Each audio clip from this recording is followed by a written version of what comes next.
Everyone. So what I'm about to share with you guys is something the Lord was dropping in my spirit. I just first want to confess that Jesus Christ has come in the flesh, and Jesus is the Messiah. He is the only way, the only truth, and the only life. There's no other way back to the Father except through him.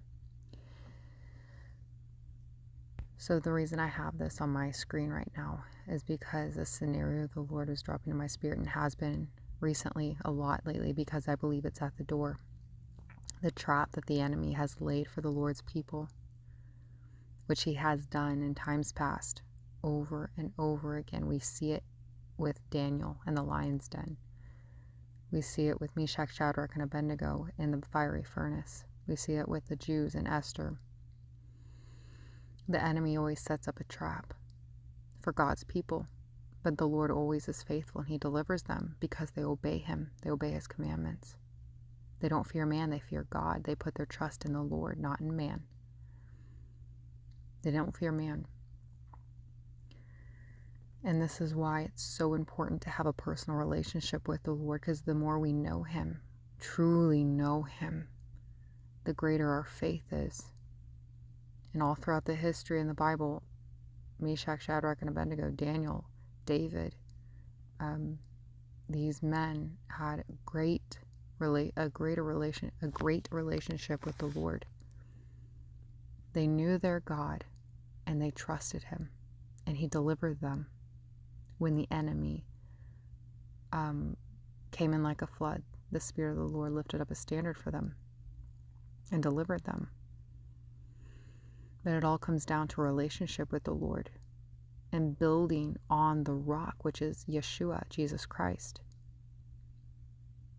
Building our faith on him and not in man. Cursed be the man who puts his trust in man and makes flesh his arm, because you're building on sinking sand. Because when the floods of judgment come, will your house stand? Did you build it on the rock? Did you seek the Lord and truly know your God? Because when you know him and you seek him, your faith, he'll increase your faith if you ask. Ask and you shall receive. So just pray for great and radical faith right now, you guys, because what's at the door is the trap. The systems of this world has been in the making for years and years and years. And I told you before, this is Satan's kingdom. Jesus said before Pontius Pilate, if this were my kingdom, my servants would come and fight for me. Therefore, it is not my kingdom. So anyways, and I've shared that before, this is Satan's kingdom. He's at all the time in the world to create a system where man solely relies on man for everything. He created a trap for the Lord God's people, because what's going to happen, this is what the Lord revealed to me. Everybody's, working, and they're able to buy food, they're able to pay their bills, they're able to get, their daily means. But what's going to happen when the New World Order is declared? Freedom lost, and you're not able to work unless you take the mark.